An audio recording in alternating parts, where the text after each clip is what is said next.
Nacional de la República Bolivariana de Venezuela, doctor Jorge Rodríguez, magistrada presidenta del Tribunal Supremo de Justicia y del Poder Judicial, Carislia Beatriz Rodríguez, queridos miembros del panel que me acompañan, autoridades de la Asamblea Nacional, diputados, diputadas, invitados internacionales, juristas, compañeros, compañeras, jueces de paz, nos saludó nuestra querida magistrada. Bueno, más que una conferencia, yo quería agradecer en primer lugar la invitación de parte de este Consejo por la Paz, por la Soberanía y la Paz, la invitación que nos hace el presidente de la Asamblea Nacional de la República Bolivariana de Venezuela para venir acá en nombre del Ejecutivo Nacional, en nombre del presidente Nicolás Maduro Moros, a compartir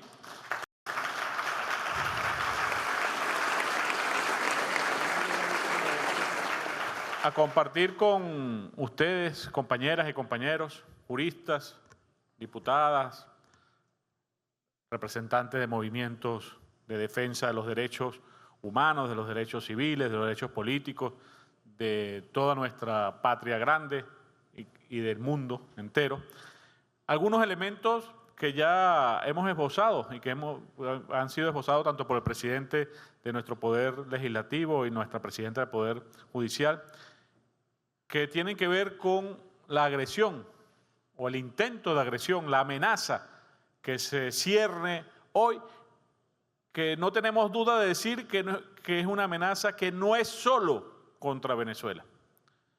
Venezuela hoy es el centro, por supuesto, de la agresión, del interés de los Estados Unidos de Norteamérica, del imperialismo norteamericano, por controlar los recursos petroleros que están en nuestra tierra. La mayor riqueza petrolera del planeta Tierra está acá, bajo nuestra tierra.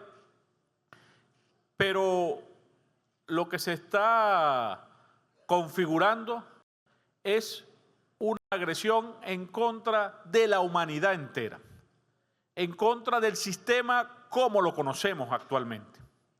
Un sistema que nació, podríamos decir, en el año 45, después de la Segunda Guerra Mundial, el sistema de Naciones Unidas, como lo conocemos todos y todas, y que estableció en su momento unas bases fundamentales para determinados elementos concretos: la paz, la seguridad internacionales, la cooperación internacional, los derechos humanos y el desarrollo.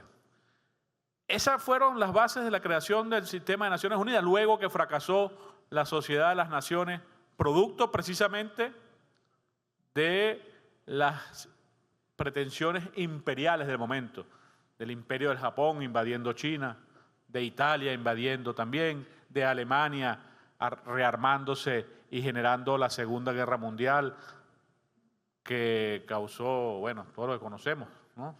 50 millones de víctimas en Europa, ¿no?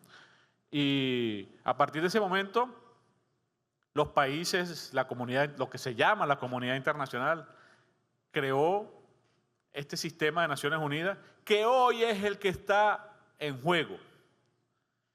Venimos de años de violación, de desconocimiento, de desprecio al sistema internacional y de una debilidad del sistema internacional que fue tomado por una burocracia, por un sistema de gestión impuesto por las grandes potencias que no hizo su trabajo y que hoy estamos viendo las consecuencias de eso. Entonces, lo que está en juego hoy en América Latina y el Caribe es precisamente la estabilidad y la paz mundial. Porque, en primer lugar, por supuesto, la violación de la zona de paz de América Latina y del Caribe, que tanto hemos nombrado en las últimas semanas, en los últimos 2 meses y medio, concretamente, que está siendo amenazada con un despliegue inusual de activos militares que quizás no conocíamos en nuestra región desde que en 1815 el general Pablo Morillo asedió la ciudad de Cartagena con 60 buques de guerra y entre 10.000 y 16.000 hombres armados. Otro imperio que venía para someter a los pueblos que habían decidido ser libres en nuestra América. Hoy, nuevamente, nos ponen buques de guerra, nos ponen especialistas en muertes, en asesinatos, misiles, submarinos nucleares, máquinas mortíferas como un fulano portaaviones con capacidad destructiva, que repito, requiere la movilización de los juristas, de las juristas, de la sociedad entera, de los pueblos de nuestra América Latina y el Caribe, por la gravedad que implicaría cualquier acto de agresión en contra de un país libre y soberano como lo es Venezuela. Generaría, en primer lugar, una desestabilización política y social que no sería, repito, en Venezuela la de mayor gravedad. En Venezuela hemos visto en las últimas semanas, convocados por el presidente, comandante en jefe de la Fuerza Armada Nacional Bolivariana, jefe de Estado, hemos visto la movilización más fabulosa que hemos conocido en los últimos tiempos. Millones de mujeres y hombres han salido a defender la paz que hemos conquistado con tanto esfuerzo, con tanto trabajo, durante 200 años de independencia. Pero la misma suerte no correrán otras naciones hermanas, donde se desataría un proceso realmente preocupante que generaría quizás la mayor de las insurrecciones que podamos conocer en estos 200 años de vida republicana promedio que tenemos en nuestra América Latina. Y por eso le decimos al imperio norteamericano que no se atreva. Nosotros estamos preparados.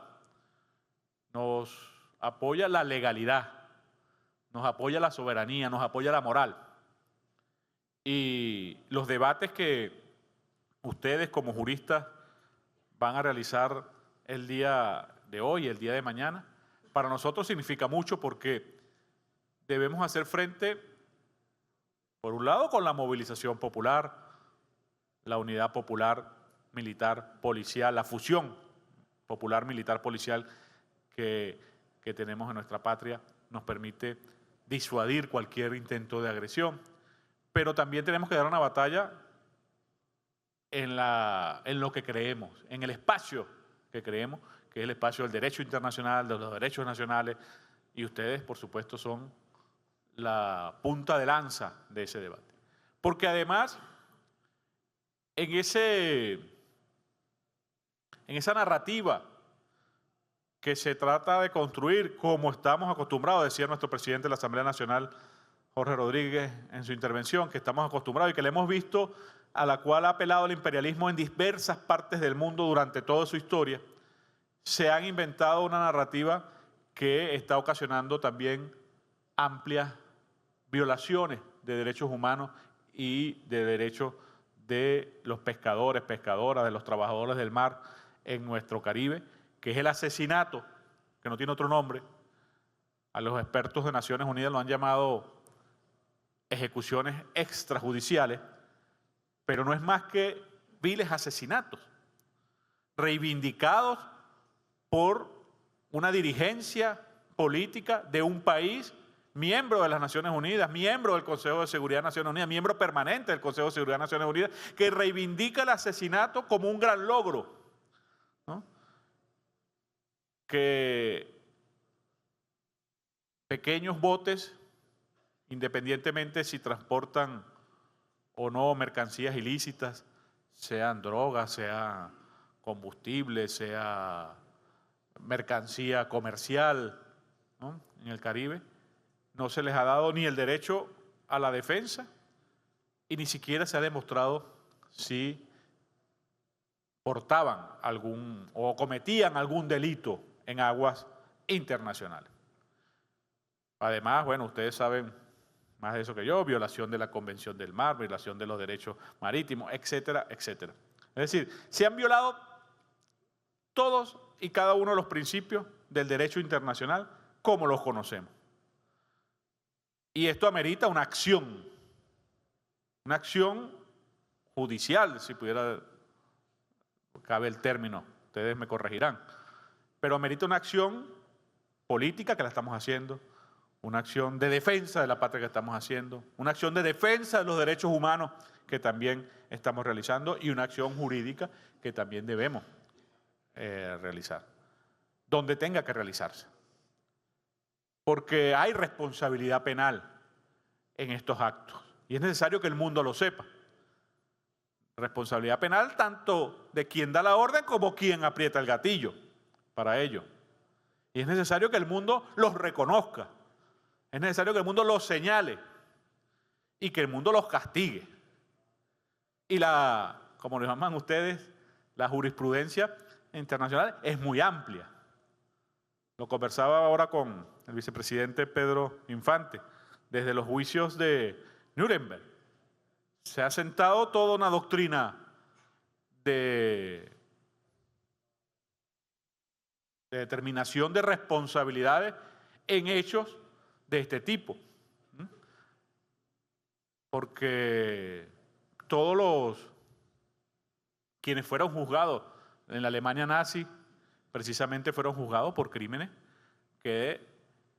contra la humanidad, contra la vida, que en principio esgrimían que eran órdenes que recibían de superiores y quedó demostrado, bueno, en todos los casos donde eso no es así. Entonces, creo que debemos enfocarnos en precisamente determinar las responsabilidades.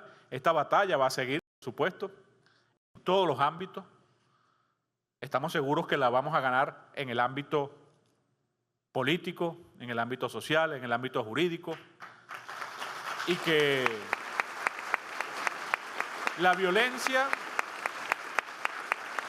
el uso de la fuerza, la amenaza del uso de la fuerza, que también está prohibida por la Carta de Naciones Unidas en su artículo 2.4 creo, que prohíbe a los estados hacer uso de la fuerza o de la amenaza del uso de la fuerza en contra de otros estados.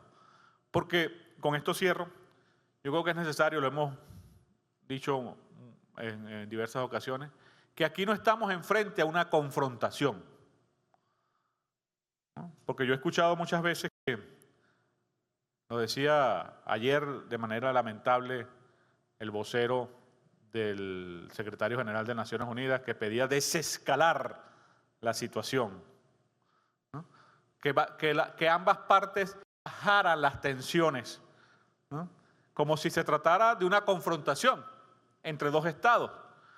Y no hay una confrontación entre dos estados. No hay una controversia entre dos estados. Venezuela no tiene una controversia con Estados Unidos, Norteamérica.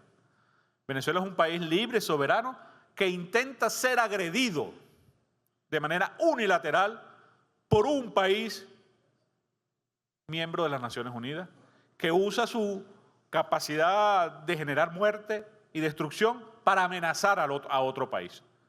Aquí no hay unas tensiones que deban ser resueltas con la intención de desescalar, o un diálogo que deba ser establecido entre dos partes que están en disputa por algún argumento internacional.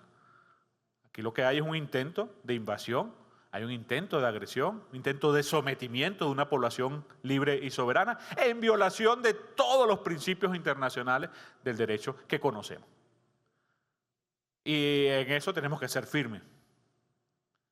Y en eso vamos a actuar ante las Naciones Unidas precisamente para exigir que las cosas se llamen por su nombre y que los órganos de Naciones Unidas actúen en función de lo que está sucediendo y que no nos traten de meter una idea de que hay una confrontación entre dos estados y que debe ser resuelta a través del diálogo. No. el intento de agresión debe ser detenido a través de la ley, de la aplicación del derecho, de asumir las responsabilidades que vienen al caso. Y la ley también tendrá que actuar para determinar, en el caso de los asesinatos en el Caribe, quiénes son los responsables en la cadena de mando y en la ejecución de estos que están ahí. Porque además lo vemos a diario. Declaraciones que se autoincriminan, ¿no? Vemos funcionarios de alto rango de la potencia imperial abrogándose la autoría intelectual de los crímenes que estamos viendo por televisión, o ya no por televisión, sino por redes sociales todos los días. Así que creo que este foro, que a todas luces conoce mucho más que yo de la ley internacional, las leyes nacionales, del marco jurídico al cual nos enfrentamos, debe salir diseñando una estrategia con sus respectivas fases y tácticas para poder detener con la aplicación de la ley el intento de agresión contra una patria libre y soberana como lo es la República Bolivariana de Venezuela, que vencerá ante esta y cualquier otra circunstancia. Muchas gracias, compañeros.